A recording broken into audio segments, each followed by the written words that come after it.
Honorable Member Raghav Chadda ji to please kindly not mislead the House. This is put out, the calculation are put out openly, and a chartered accountant keeps repeatedly saying that's exactly what I'm asking. I'm saying that in written and in oral. इस समय एक बड़ी खबर सामने आ रही है। देश की राजधानी दिल्ली से अरविंद केजरीवाल और आम आदमी पार्टी के लिए बड़ा झटका है। केजरीवाल के करीबी रहे सत्येंद्र जैन के खिलाफ गृह मंत्रालय ने अब राष्ट्रपति भवन से गिरफ्तारी के लिए जो है वो मंजूरी मांगी है। जी हाँ, जल्द ही गिरफ्तार हो सकते हैं सत्येंद्र जैन, जो कि मनी लॉन्ड्रिंग के मामले में 2022 में भी गए थे जेल। अब फिर एक बार सत्येंद्र जैन जो है वो जेल जा सकते हैं। जिस तरीके से यहाँ पर जो है वो गृह मंत्रालय ने बड़ा कदम उठाते हुए राष्ट्रपति से बीएनएस की धारा 2023 के तहत जो है 2016 जो धारा है उसके तहत अब सत्येंद्र जैन की गिरफ्तारी की मांग की है।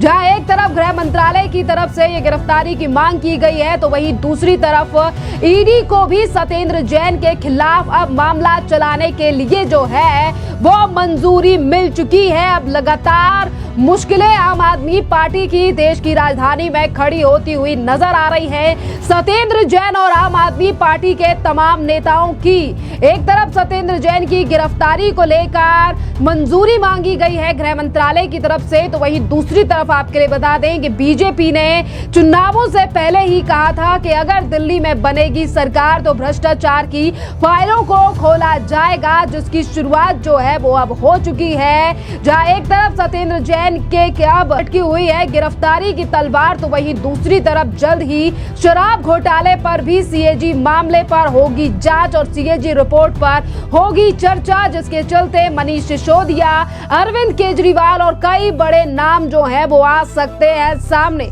सरकार बदलने के साथ साथ अब भ्रष्टाचारी जेल जाने लगे हैं, जिसकी शुरुआत अब हो चुकी है सत्येंद्र जैन के नाम से। गृह मंत्रालय की यहाँ पर एक बड़ी जीत है। जिस तरीके से गृह मंत्रालय की तरफ से ये याचिका लगाई गई, गृह मंत्रालय की तरफ से अपील की गई राष्ट्रपति भवन और देश की राष्ट्रपति से कि इस पूरे मामले पर फाइल जो है वो एक बार फिर से खुलनी चाहिए। यानी कि अरविंद केजरीवाल के करीबी रहे सत्येंद्र जैन की अब मुश्किलें काफी ज्यादा बढ़ती नजर आ रही हैं। आपके लिए बता दें कि दिल्ली में आम आदमी पार्टी में मंत्री रहे हैं सत्येंद्र जैन और उन्हें अब बड़ा झटका लग चुका है। जिस तरीके से गृह मंत्रालय ने आम आदमी पार्टी के नेता के विरुद्ध जो है वो बीएनएस की धारा 218 के तहत मामला चलाने की मांग की थी, जिस पर आज ही मंजूरी मिल चुकी है। और अब जैसे ही मामले की ऊपर जांच की जाएगी तो फिर एक बार ईडी और सीबीआई की तरफ से सत्येंद्र जैन की मुश्किलें खड़ी हो सकती हैं। आपके लिए बता दें कि चुनाव से पहले ही बीजेपी के द्वारा कहा गया था कि सरकार अगर हमारी दिल्ली में बनती है तो तमाम भ्रष्टाचारों की फाइलों को खोला जाएगा, जिसकी शुरुआत अब हो चुकी है। जहां एक तरफ जल्द ही मुख्यमंत्री के नाम से पर्दा हटाने वाली है भारतीय जनता पार्टी, तो वहीं दूसरी तरफ दिल्ली में हुए भ्रष्टाचारों को लेकर लगातार पार्टी बीजेपी जो है वो सक्रिय दिखाई दे रही है। जिस तरीके से गृह मंत्रालय की तरफ से राष्ट्रपति से अपील की गई और अब मंजूरी ईडी के लिए मिल चुकी है। आपके लिए बता दें कि अभी कई सालों से यानी कि 1-1.5 साल से सत्येंद्र जैन जो है वो जेल के बाहर थे, जिनकी मुश्किलें अब फिर एक बार बढ़ती हुई नजर आ रही हैं कि साल 2022 में ईडी ने सत्येंद्र जैन के लिए गिरफ्तार किया था और कई मामले उस समय पर खुलकर सामने आए थे कि किस तरीके से कंपनियों से जुड़े मामले में भी जो है जो शेल कंपनियों के नाम पर किस तरीके से करोड़ों रुपए की हेरफेर जो है वो सत्येंद्र जैन के द्वारा की गई और जिस तरीके से 2023 में सुप्रीम कोर्ट की तरफ से जो है वो इनके लिए पैरोल पर छोड़ दिया गया, पर अब ऐसा लग रहा है कि सरकार बदलने के बाद आम आदमी पार्टी के तमाम भ्रष्टाचारी नेताओं की फाइल जो है वो एक बार फिर से खुलने लगी है, जिसकी शुरुआत अब सत्येंद्र जैन से हो चुकी है।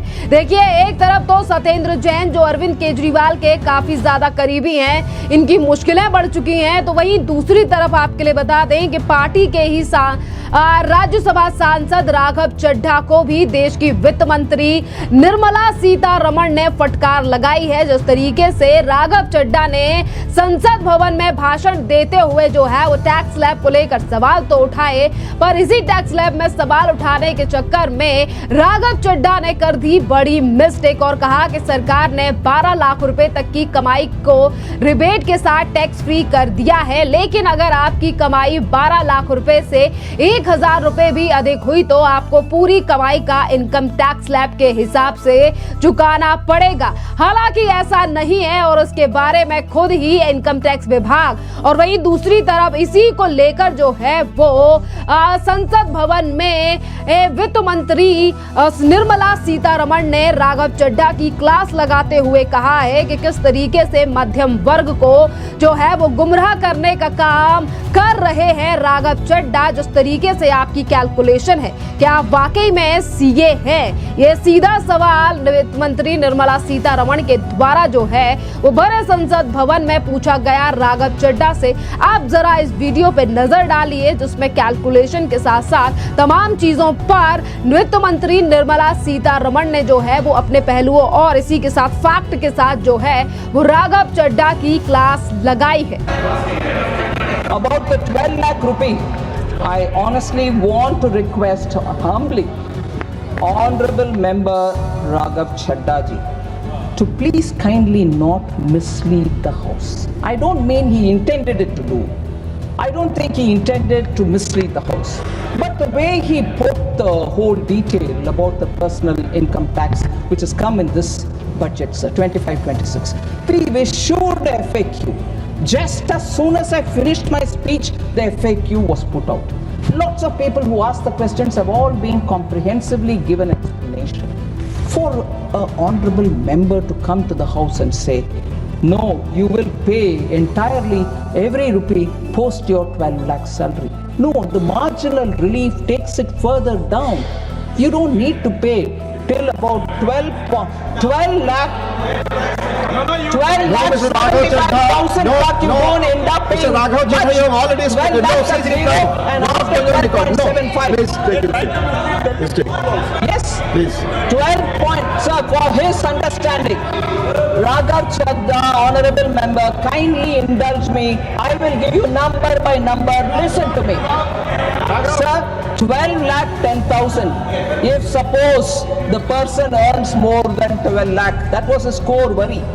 I'm saying, if he earns more than 12 lakhs, suppose he earns 12 lakh 10,000, the tax without marginal relief would have been 61,500.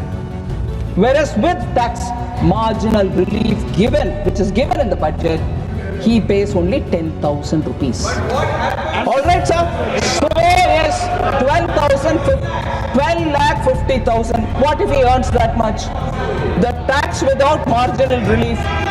Listen, please. Listen, please. Mr. Raghav Chadha, Listen. You please. misled the House. At least get it now. You misled the House. Please take your seat.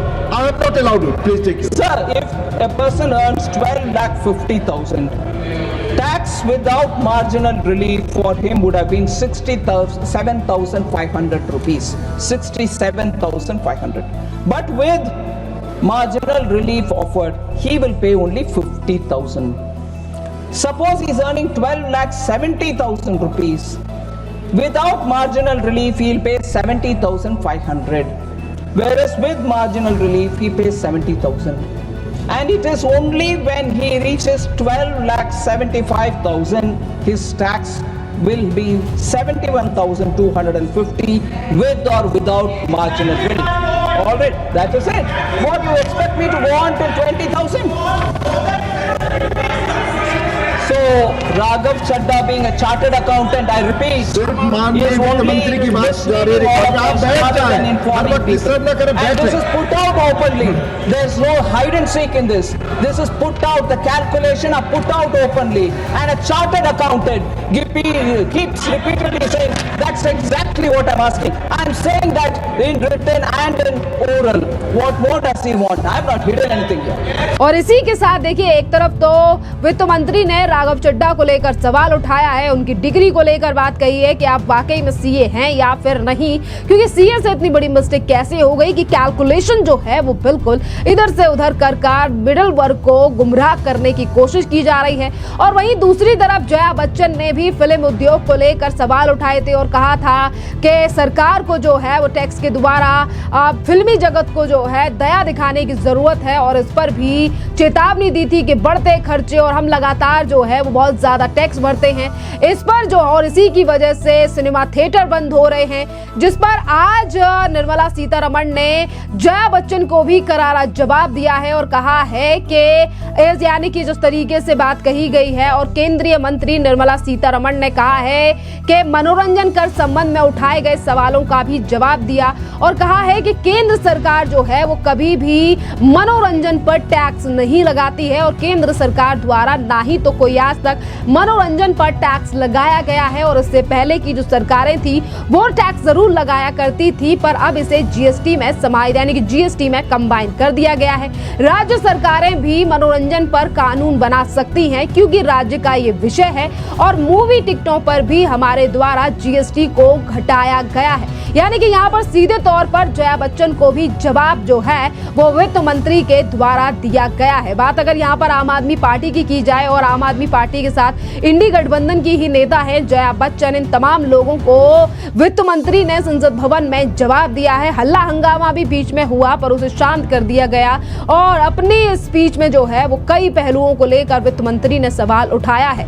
खैर, इसी के साथ अगर हम बात करें राघव चड्ढा या फिर सत्येंद्र जैन की, आम आदमी पार्टी की सरकार दिल्ली में जाने से अरविंद केजरीवाल के मुंह का तो रंग उड़ ही चुका है, तो वहीं दूसरी तरफ भ्रष्टाचार में लिप्त नेताओं की भी मुश्किलें अब लगातार बढ़ती हुई नजर आ रही हैं। जिस तरीके से सत्येंद्र जैन का मामला फिर एक बार खुल चुका है और गृह मंत्रालय को मंजूरी मिल चुकी है, और ईडी अब जांच जल्द ही इस पर शुरू करेगी क्योंकि ईडी को मंजूरी मिल गई है। खैर, अब आपको क्या लगता है कि भ्रष्टाचारी जो नेता है क्या वो आम आदमी पार्टी का हाथ छोड़कर थामेंगे किन्हीं और पार्टियों का दामन, क्योंकि लगातार भ्रष्टाचारियों के ऊपर बढ़ता जा रहा है शिकंजा। और अब देखना अहम रहेगा कि अब जो जांच की जा रही है एजेंसियों के द्वारा, शराब घोटाला हो या फिर ये मनी लॉन्ड्रिंग का मामला हो, इस पर अब पार्टी का क्या रुख रहेगा। क्या फिर से एक बार इसी बात को दोहराया जाएगा कि हमारी सरकार पर अब तो दिल्ली में सरकार भी नहीं है और भ्रष्टाचार से लगातार उठ रहा है पर्दा। खैर, आपकी जो भी राय हो आप हमें कमेंट कर जरूर बताइए।